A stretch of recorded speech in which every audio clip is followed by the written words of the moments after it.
Hey, it's me, JoJo from Jerz. We marked Veterans Day this weekend, and, well, shocker, I have some thoughts.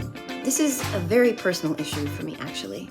My dad was an Army reservist who spent his entire career working for our Department of Defense. My brother was a Marine. One of my sisters was in the Army. One flew for the Air Force, and their husbands also served in the Army. I grew up around military bases. I grew up understanding that our men and women in uniform were special, that their service mattered, that honoring them for their many sacrifices matters.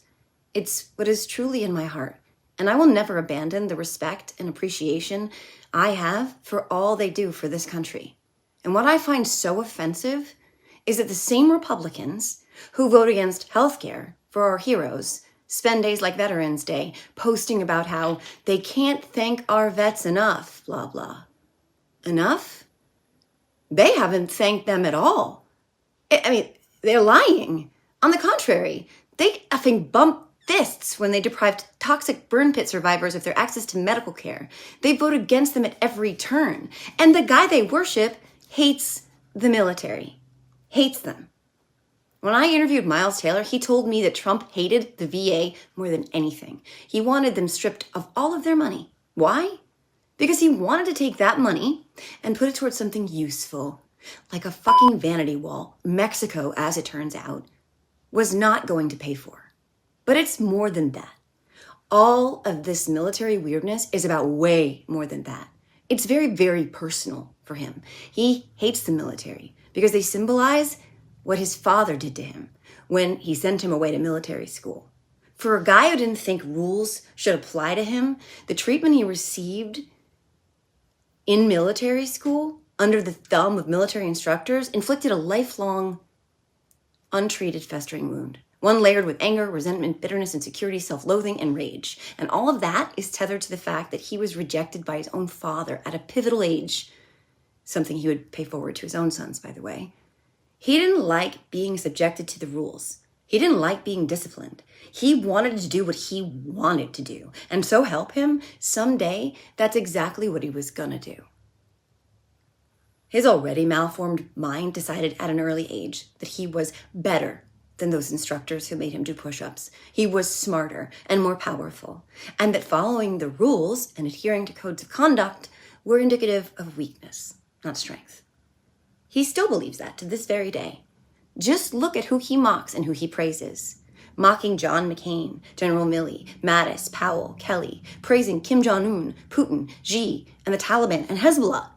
Terrorists and despots don't follow rules. There's nothing in it for them. They make their own rules.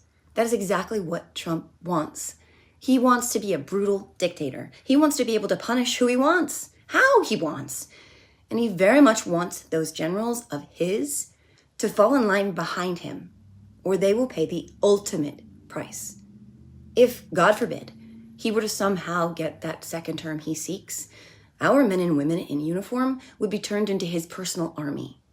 They will be mistreated, abused, and discarded once they're no longer useful. And how anyone who has ever served, or is serving now, or loves someone who has served, or appreciates, respects, and honors those who serve, doesn't see that, is something I will truly never understand. So help me, MAGA, explain it to me. You say that Donald Trump loves our troops. So I want to know why that is. Is it because he received 5 deferments from the draft for military service during the Vietnam War?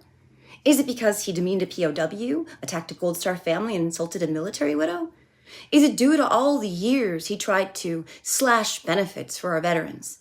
The time he said he didn't want to be seen with war-wounded amputees? Or was it the time he called our fallen heroes of war suckers and losers? Is it all the times he called our military leaders dumb while calling terrorists like the Taliban and Hezbollah very smart?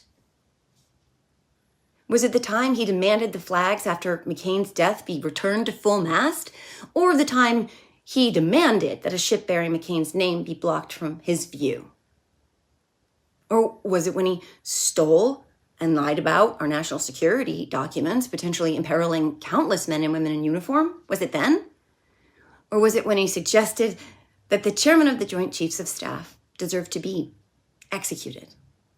Maybe it was when he asked General John Kelly, who lost his son in combat, by the way, at Arlington National Cemetery, why anyone would sign up for service, because as far as he saw it, there was nothing in it for them.